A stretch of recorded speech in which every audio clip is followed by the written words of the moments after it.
Namaste, Haribol. My name is Janapati Das. Thank you again for joining me for this wonderful activity of Krishna Katha. I'd like to offer my respects to you for tuning in. And at this moment, I'd like to remind you, if you haven't subscribed to my YouTube channel, please do so. Like, share the videos, make comments. That's how we get more traffic on these pages for people to, not for my glory, but for the glory of Lord Sri Krishna and his magnificent and munificent devotees. So I'd like to also offer my respectful obeisances unto my spiritual master, Jagat Guru Siddhaswarapananda Paramahamsa Srila Prabhupada, who taught me everything about Krishna Katha, and everything that I'm teaching you today is from his mercy. I'd also like to offer my respects to Bhaktivedanta Swami Prabhupada, my spiritual grandfather, who for translating this Srimad Bhagavatam. Today, if you've noticed the last video, sometimes my camera shuts off for some reason, or it gets low in battery and I try to turn it off. It shuts off, so I apologize. We were reading Lord Krishna meeting Sudama Brahmana, and the video cut off, or I accidentally turned it off. So I apologize for that. We will pick up from that story, but first let's chant Krishna's names as laid out as the prime benediction, the method of sacrifice for the sage, Sankirtan Yajna, hearing and chanting of Krishna's names as the prime benediction for helping humanity come back to Krishna. In previous ages it were different sacrifices, but in this age of Kali Yuga, which is an age characterized by chaos and quarrel and confusion and anger and hatred and war, people are not very intelligent, and they're doing a lot of terrible things to themselves and to each other and the planet, that an easy method of coming to understand who they are and what their purpose is in this life and eternal purpose can be understood through the hearing and repeating of God's holy names. So that's what we're going to do right now. And if you can, please take the moment to join. If you haven't done this before, Kirtan is repeating these mantras, and I will chant the first time through, and you can repeat back with me the second time through. So let's begin. Jai Srila Prabhupada.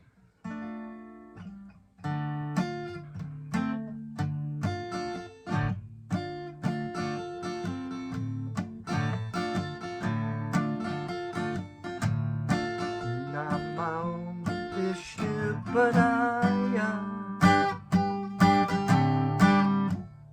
Krishna Prasthaya Bhutale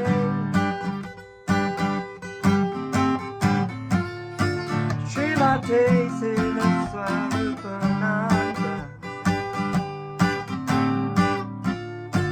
Paramahamsa Nityanamine Namo Vishnupadaya Krishna Prasthaya Bhutale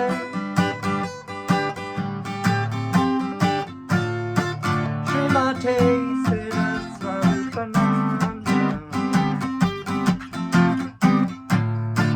Paramahamsa Nityanamine Namo Siddhaswarapananda Paramahamsa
Hare Rama, Hare Rama,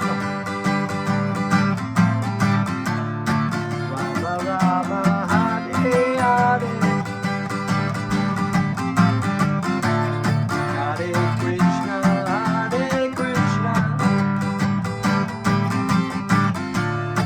Krishna Krishna, Hare Hare, Hare Rama, Hare Rama, Rama Rama, Hare Hare, Hare Krishna, Hare Krishna, Krishna Krishna, Hare Hare, Hare Rama, Hare Rama, Rama Rama, Hare Hare, Hare Gauranga, Gauranga, Gauranga, Hare Gauranga, Gauranga, Gauranga, Hare Gauranga, Gauranga, Gauranga, Hare Gauranga, Gauranga, Gauranga, Hare Chaitanya, Chaitanya, Chaitanya, Hare Chaitanya, Chaitanya, Hare Chaitanya, Chaitanya, Chaitanya, Hare Chaitanya, Chaitanya, Chaitanya, Hare Jaya Jaya Gurudev,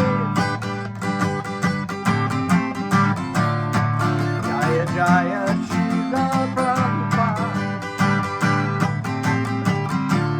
Jaya Jaya Gurudev, Jaya Jaya Srila Prabhupada, Jaya Jaya Gurudev, Jaya Srila Prabhupada, Jaya Jaya Gurudev, Jaya Srila Prabhupada.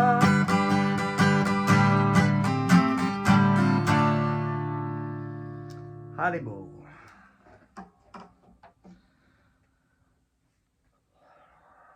Om Namo Bhagavate Vasudevaya.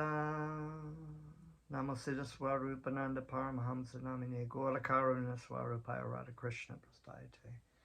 Jai Shri Prabhupada. Okay, so we were accidentally cut off from our last video. So, of course, we were reading the meeting of Lord Krishna with Sudama Brahman. Sudama Brahman was, of course, a poor Brahmin, very devoted to Lord Krishna, friends, of course, with Lord Krishna as a child and as a brahmachari with Lord Krishna. But he was very poor. He was actually content with his life, even though his life was very difficult materially. He was content. And this is how the pure devotee is. He has no need for any kind of wealth or women, wine, whatever might come in the material world. And this is a wonderful story, the story of Sudama Brahman, about the example of how a pure devotee is never attached to the material wealth. And sometimes the Lord will benedict, or through karma, the devotee will be able to have a lot of wealth, but it's not attached to it because he utilizes it completely in the service of Krishna. Whereas someone who, it's said that sometimes Krishna is very merciful because he takes away everything from the devotee who is not completely 100% attached to him, to help his faith in taking shelter in Krishna helps deepen it. So this is a great example of how everything, animate and inanimate, is owned and controlled by Krishna. And we have to remember that. Even our own body, even ourselves. Everything is owned by the Lord. And everything can be used in the service of God or not used, depending on what the situation is, So Of course, Sudama Brahman, his wife, was sort of, encouraging him to, reach out to Krishna, and that maybe because as a dutiful wife, the wife of the Brahmana, didn't like to see her husband suffering. I mean, they both suffered, but she was saying, well, maybe he'll give you something materially to help you, so you're not always so sick or, in distress. You live comfortably. But of course, the Brahmin was not really touched, but he, to be compassionate to his wife, he thought, oh, okay, well, maybe that would be wonderful to be able to have association, or what they call darshan, the viewing of, coming into contact with either the devotee of Krishna or Krishna. And this would be really wonderful because I haven't seen him since I was a child. So, of course, he went on this trip to Dwarka and went into one of the multiple palaces, as you remember from an earlier story, that Krishna expands himself into 16,108 different Krishnas, when not actually the same Krishna, but Krishna enacting in different situations for each of his queens. So each queen would think that, oh, I have Krishna alone. My husband is henpecked, but actually Krishna is one. At the end of in the morning, when he would go off to meet with the leaders of the Yadu dynasty, all the Krishnas will come out of the palace and come into one Krishna, And we see this example of Krishna being able to expand himself in so many ways. The story of Lord Brahma and the cowherd boys, where he was expanding himself into cows and different cowherd boys. We also see in the rasa dance how Krishna is able to be with each of the gopis at the same time. And of course the gopis see only one Krishna. They don't see all the other gopis dancing. They're just completely absorbed in Krishna. So this is very wonderful. So Krishna, of course, is in all the palaces, and the Sudama Brahmin just enters one of the palaces, and there it's Rukmini's palace, and she goes in there and he sees Krishna with Rukmini, and immediately Krishna and Rukmini, they stop what they're doing, and they offer all these respects. We see this example, of course, with like Narada Muni, when Narada Muni was going to all the palaces.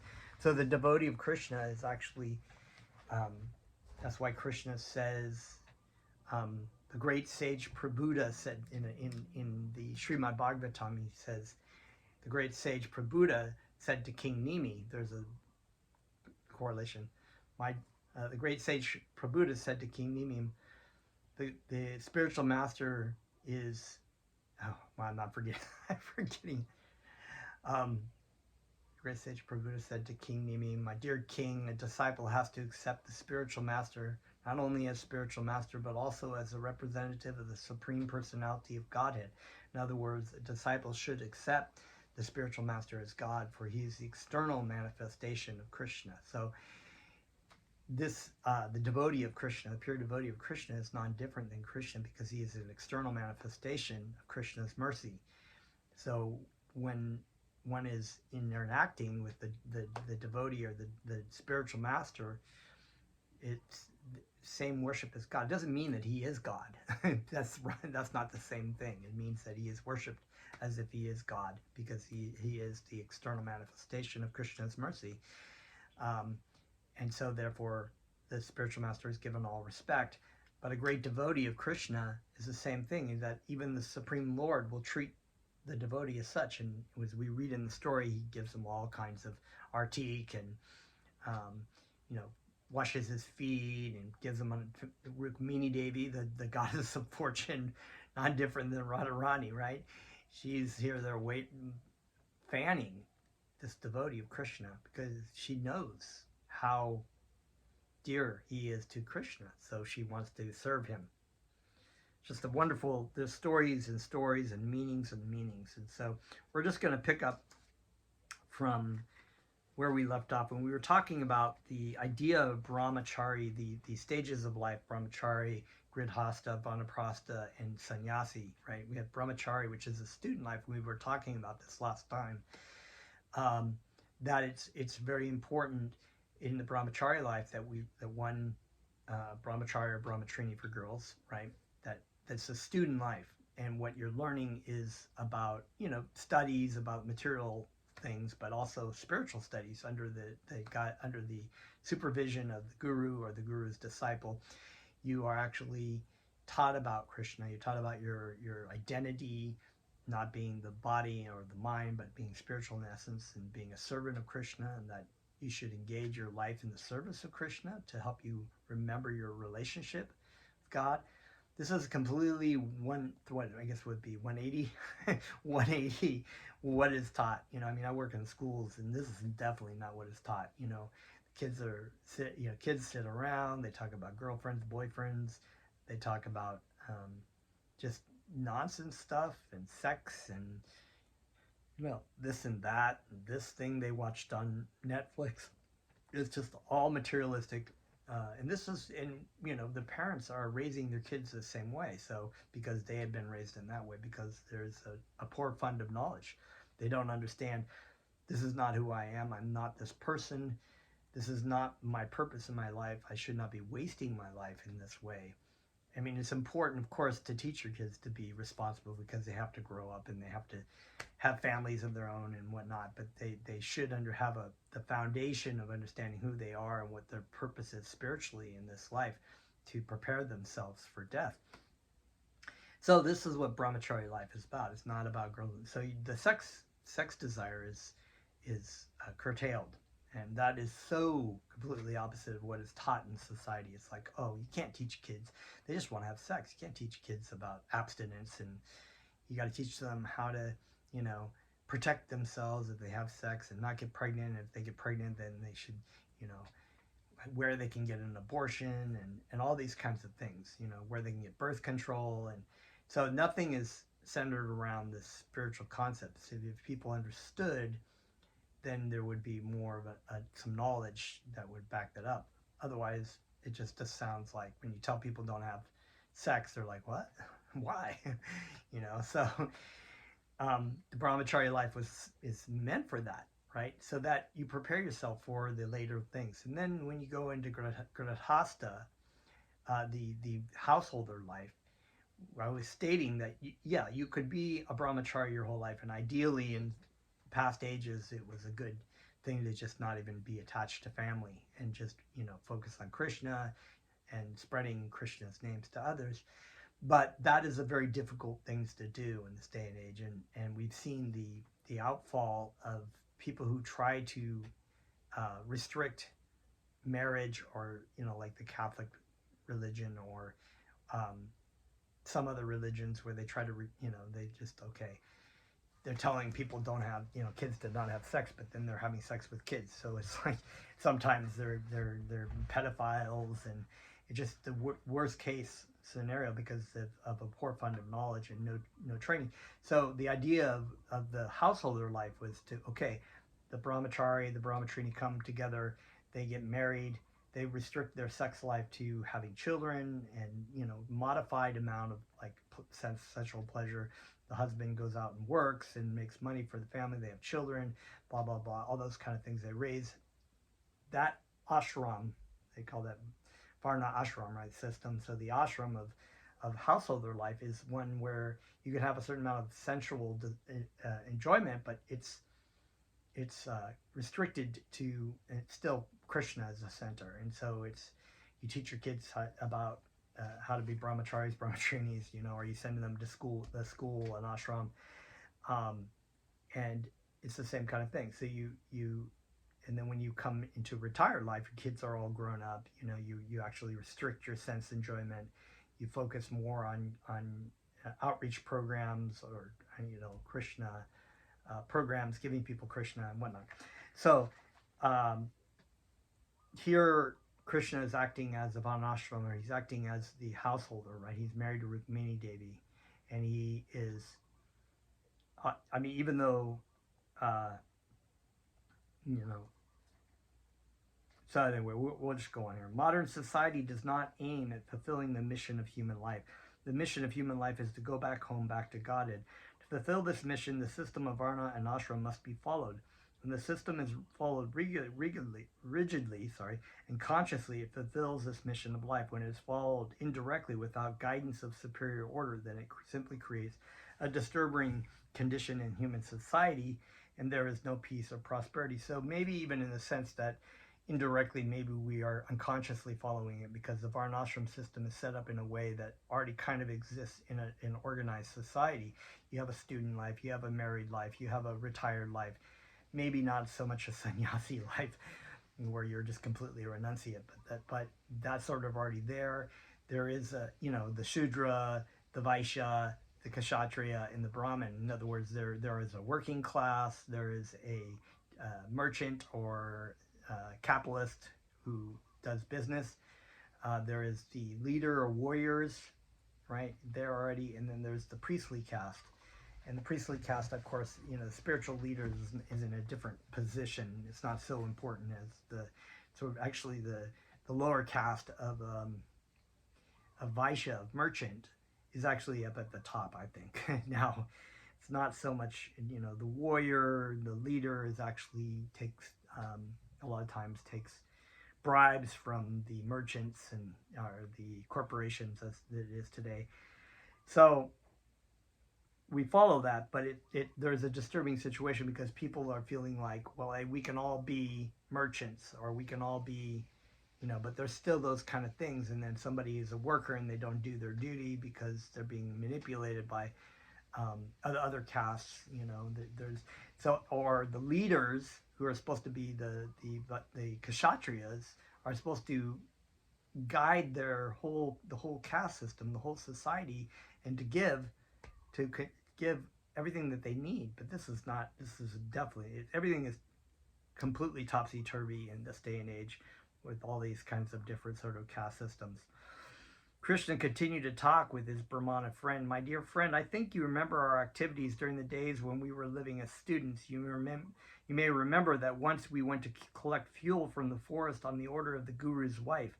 While we were collecting the dried wood, we by chance entered a dense forest and became lost. There was an unexpected dust storm, and then clouds and lightning in the sky, and an explosive sound of thunder. Then sudden sunset came, and we were lost in the dark jungle. After this, there was severe rainfall. The whole ground was overflooded with water, and we could not trace out the way to return to our Guru's ashram. You may remember that heavy rainfall.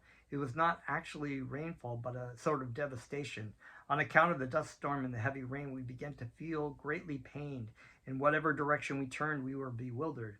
In that distressed condition, we took each other's hand and tried to find our way out. We passed the whole night in that way, and early in the morning, when our absence became known to our Gurudev, he sent other disciples to search us out. He also came with them, and when they reached us in the jungle, they found us to be very distressed. With great compassion, our Gurudev said, "My dear boys, it is very wonderful that you have suffered so much trouble for me. Everyone likes to take care of his body as the first consideration, but you are so good and faithful to your Guru that without caring for bodily comforts, you have taken so much trouble for me." So there's a certain element of sacrifice in serving your Gurudev or serving Krishna. It's not always about, we live in a society that's really geared towards sensual pleasures, soft living, especially in the West. Very, that many societies don't experience this sort of level of economic development and comfort. And yet we have so many problems in the United States and Western countries.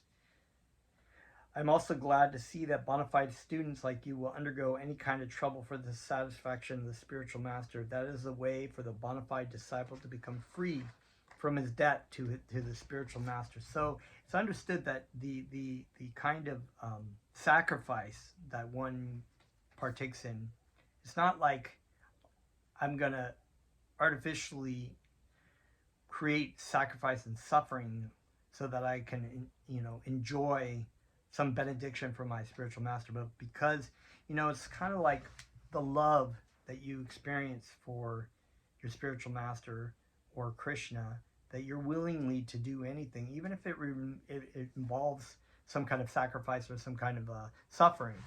So it's not us like looking for something, but actually accepting our sacrifices and austerities that come along with in our service. And this is actually kind of expected, you know, that it will happen. If it does happen, then it's okay, because we're doing it in the service of our spiritual master. So in the same way that when you love somebody, you're willing to do anything. For example, if you're a mother and you have a child, and the parents endure so much suffering and austerities for their children. When the child is small, the mother stays up late and the child's crying. She tries to, breastfeed him, even though she's tired and she'd rather go to sleep, or she doesn't feel well. She can't be like, well, I'm just going to put the child in another room while it's crying and unhappy. No, that kind of love means I will do anything. I'll go out of my way through our sacrifice, and as you get older, you're working, you're always tired, so you can provide for your children, that you love your children, that you engage in anything, even when you're tired and you don't feel well, so that they have the needs of what will make them comfortable, right? So similarly, when you're dealing with serving your spiritual master, there is austerities that come along, and it's not like, well, actually, it feels more comfortable to not do that. You're like, no, I love my spiritual master. I will do whatever it needs to be. My dear best of twice born, I'm greatly pleased by your action, and I bless you. May all your desires and ambitions be fulfilled. May the understanding of the Vedas, which you have learned from me, always continue to remain within your memory, so that at every moment you can remember the teachings of the Vedas and quote their instructions without difficulty. Thus you will never be disappointed in this life or the next. Krishna continued, my dear friend, you may remember that many such incidents occurred while we were in the ashram of our spiritual master. Both of us can realize that without the blessings of the spiritual master, no one can be happy. It's an important point right there.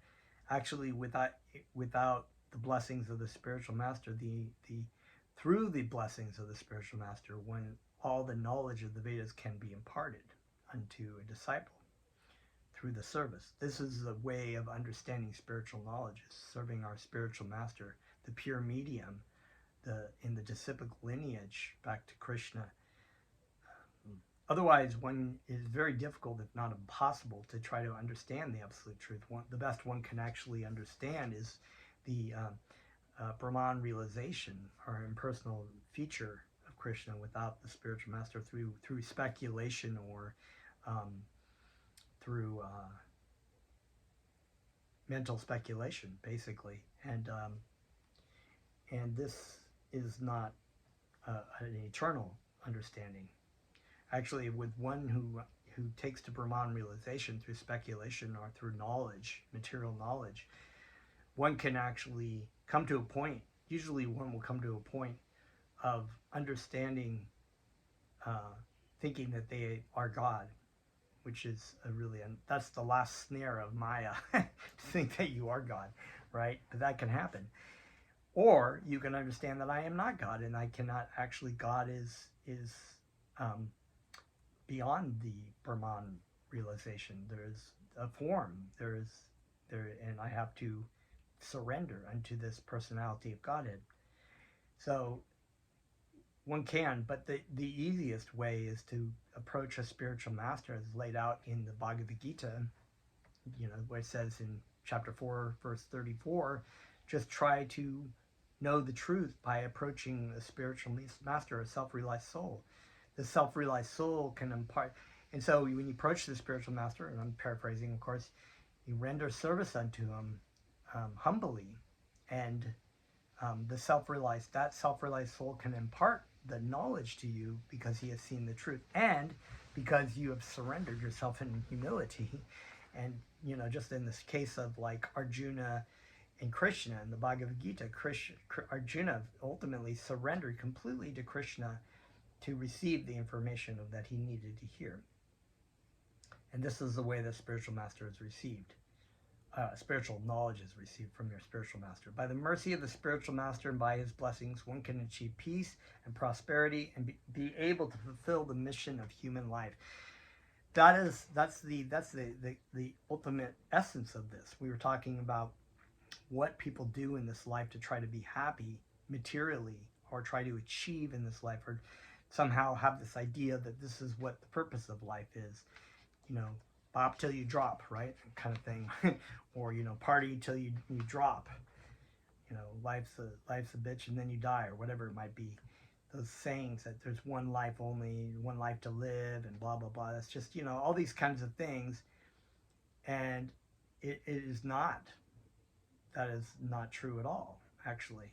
One can actually have a happy existence in this life by understanding this knowledge and by surrendering their life to the spiritual master and receiving the information from the Vedas about what they should be doing.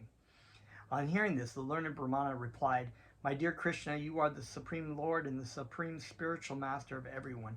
And since I was fortunate enough to live with you in the house of our Guru, I think I have nothing more to do in the matter of prescribed Vedic duties. My dear Lord, the Vedic hymns, ritualistic ceremonies, religious activities, and all other necessities for the perfection of human life, including economic development, sense gratification, and liberation, are all derived from one source, your Supreme Personality." And so this is the essence of the Vedas. This is the absolute truth from the Vedas, that all these regulations and rules in the Vedas that help people in particular types of consciousness who want to have certain kinds of desires in the material world and want to fulfill those desires, the Vedas have certain kinds of conditions to help them religiously regulate themselves without going off the deep end, which is nowadays, that's why people kind of are now throwing even religion out, which is like, throwing the baby out with the bathwater.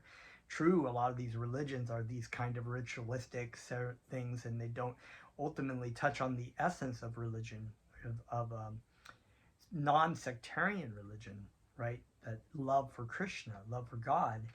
But it's better than what we're moving into, this sort of like non-religious, just do what you want to do, without the vision of seeing that what they are doing is actually destroying the human race and destroying the human societies, and creating great suffering.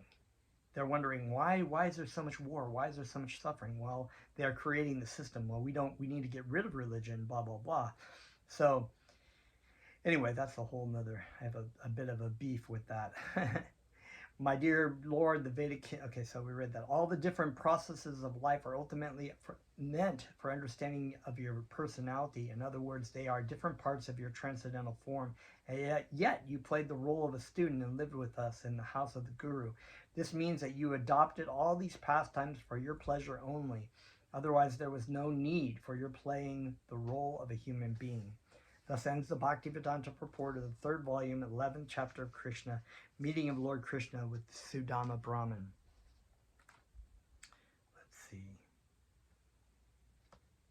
Well, I think we can go on. Chapter 12. The Brahmana, Sudama, benedicted by Lord Krishna. Lord Krishna, the Supreme Personality of Godhead, the supersoul of all living entities, knows very well everyone's heart. He is especially inclined to the Brahmana devotees. Lord Krishna is also called Brahmana Yadev, which means that he is worshipped by the Brahmanas. Therefore, it is understood that a devotee who is fully surrendered under the Supreme Personality of Godhead has already acquired the position of a Brahmana. Without becoming a Brahmana, one cannot approach the Supreme Brahman, Lord Krishna. Krishna is especially concerned with vanquishing the distress of his devotees, and he is the only shelter of pure devotees. Lord Krishna was engaged for a long time in talking with Sudama Vipra about their past association. Then, just to enjoy the company of an old friend, Lord Krishna began to smile and asked, "My dear friend, what have you brought for me? Has your wife given you some nice eatable for me?" While he was addressing his friend, Lord Krishna was looking upon him and smiling with great love. He continued, "My dear friend, you must have brought some presentation from me from your house." So if you remember that his wife said, "You got to take something to Krishna," so gave him this chipped rice, which is like the worst. It's like the bottom of the bag kind of rice. That's all they had, being so poor, and he was like really ashamed having to take that. But he loved Krishna, and you could tell here it says Krishna loved him back. Krishna is our dearmost friend. Krishna loves everyone, but he's especially inclined to his devotees who loved him, who love him. And so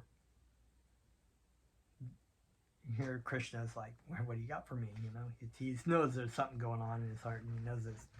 The Brahmana Sudama is Sudama Vipra is kind of like, I don't know if I should give Krishna this crappy rice. It's like he'll be solely insulted.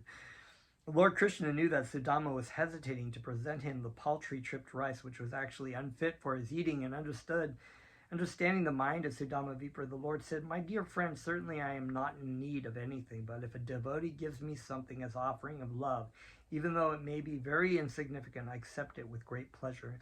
So Krishna wants the love from our offering. So it doesn't really matter if you're offering something, you know, $1 million worth of gold coins or whatever, and you're like, look at my offering. Because there's even a story like this in the Bible where, you know, I think it was said that, you know, there was a wealthy Pharisee or something who gave, or priest who gave a lot of money and was kind of like, look at my offering, you know, but it wasn't everything he had. But then the person who gave 2 pennies, our old woman who gave 2 pennies, everything she had in love and devotion, which one was a greater offering, Jesus said, and it was obviously the one given with love. And so that's why Krishna says, if one should oh gosh, now I'm forgetting the actual quote. It's like old age. You know, you can offer fruit, flower, water, leaf, and love. I will accept it. You know, Krishna told Arjuna. So here it's really the love that Krishna wants, the devotion that Krishna wants from you. And so this is a great remembrance. So we in Sudama, gosh, all those words are floating around my head. So Bhakti Yogas, in the practice of Bhakti Yoga, sorry, my brain is a little turned off today. Sadhana Bhakti, right? The practice of our Bhakti Yoga, which is laid out to us by our spiritual master. We're instructed to practice these things because we don't have a spontaneous love. We're covered over by material desires. And so we try to really offer in love as much as possible when we're doing our Bhakti Yoga, Sanatana Bhakti. So Sadhana Bhakti. Gosh, it's like my brain is like a little foggy today. My dear friend, certainly I'm not in need of everything, but if my devotee gives me something as an offering of love, even though it may be very insignificant, I accept it with great pleasure. On the other hand, if a person is not a devotee, even though he may offer me many valuable things, I do not like to accept them. So that just goes to show doesn't need, I mean, everything belongs to Krishna already. Krishna gives us the opportunity to offer things to him in love.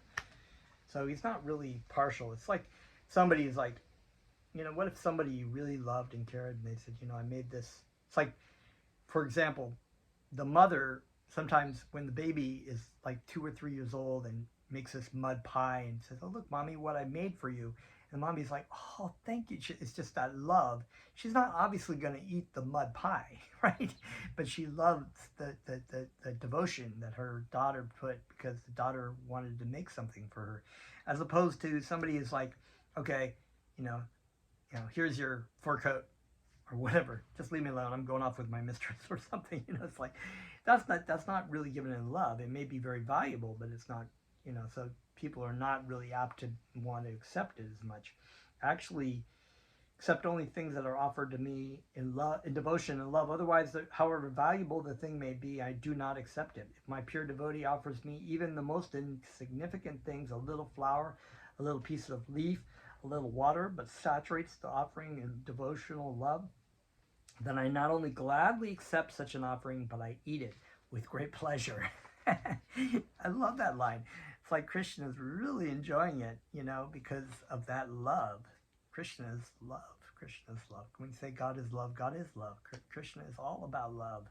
And all the relationships with Krishna and Vrindavan and Goloka Vrindavan, Krishna Loka, it's all about, all of his devotees are engaging in this kind of love fest, right? Lord Krishna assured Sudama Vipra that he would be very glad to accept the chipped rice which he had brought from home, yet out of great shyness Sudama Vipra hesitated to present it to the Lord. He was thinking, how can I offer such an insignificant thing to Krishna? And he simply bowed his head. Lord Krishna, the Super Soul, knows everything in everyone's heart. He knows everyone's determination and everyone's want. He knew, therefore, the reason for Sudama Vipra's coming to him. He knew that driven by extreme poverty, he'd come there at the request of his wife. Thinking of Sudama as his very dear class friend, he knew that Sudama's love for him as a friend was never tainted by any desire for material benefit. Very important point, right? He understood. Krishna knows what's in your heart. He knows that Sudama's love for Krishna is pure. So therefore, I thought, okay, I'm just going to give him everything, right? Krishna thought, Sudama has not come asking anything from me, but being obliged by the request of his wife, he has come to see me just to please her. Lord Krishna therefore decided that he would give more material opulence to Sudama Vipra than could be imagined even by the King of Heaven. It's such a wonderful thing, because great devotees of Krishna, there have been many very opulent, including many Maharajas like Yudhisthira or Prahlad Maharaj or see what I'm forgetting, it's like King Parikshit, sorry, Maharaj Parikshit, right? They were all devotees, but they just gave up their body. They gave up when it was time for them to leave the world, they just dropped it all. They weren't really attached to it. Even in the story of the Srimad Bhagavatam, at the end of the Mahabharata, past the end of the Mahabharata, so King Dhritarashtra, the blind king, was still leading, even though he'd done so much terrible things in his life. His nephew, King Yudhisthira, had reinstated him as a sort of honorary king, right? And so he was living off the mercy of his nephew, and Vidura, the brother or half brother of Dhritarashtra, finally came to him and was just, had been trying to talk sense to him his whole life, but never really been fully clicked. But he just was like, "What are you doing? Look how old you are. You're blind. You got so many health problems. You're on death's door at a time where you should be preparing to leave your body. Nothing is going to stay forever the way it is. You're living here by the mercy of your nephew who you've caused so much problems and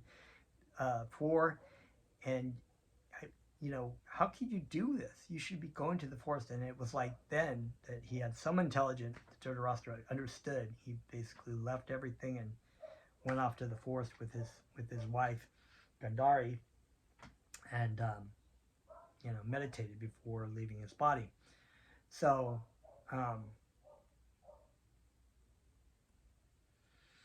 he then snatched the bundle of chipped rice, on my time here, which was hanging on the shoulder of the poor Brahmana, packed in a corner of his wrapper, and said, "What is this? My dear friend, you have brought me nice, palatable chipped rice."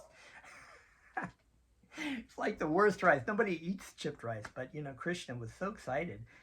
He encouraged Sudama Vipra, saying, "I consider that this quantity of chipped rice will not only satisfy me, but will satisfy the whole creation." It is understood that this statement from Krishna, being the original source of everything, is the root of the entire creation.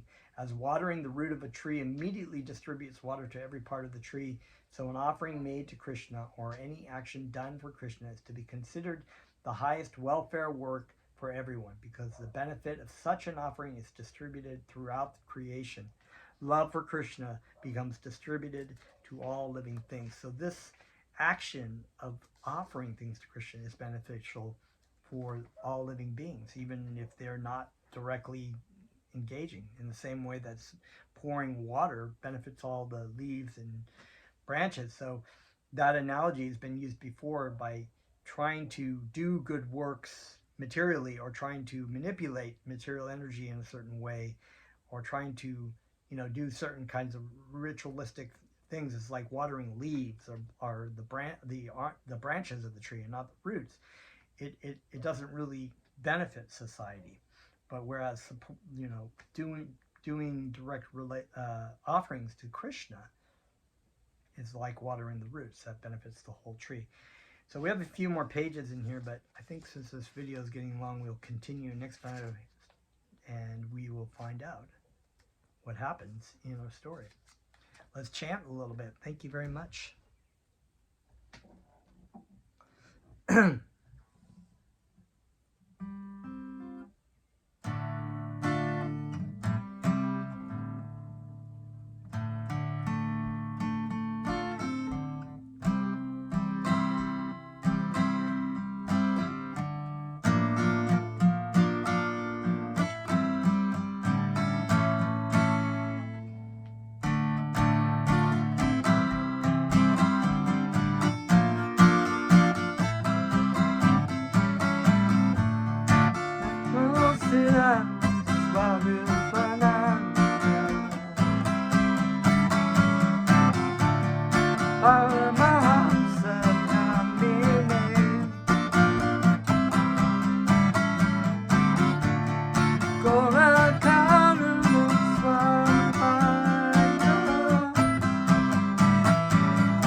Okay, that's all for today. We'll tune in for next time.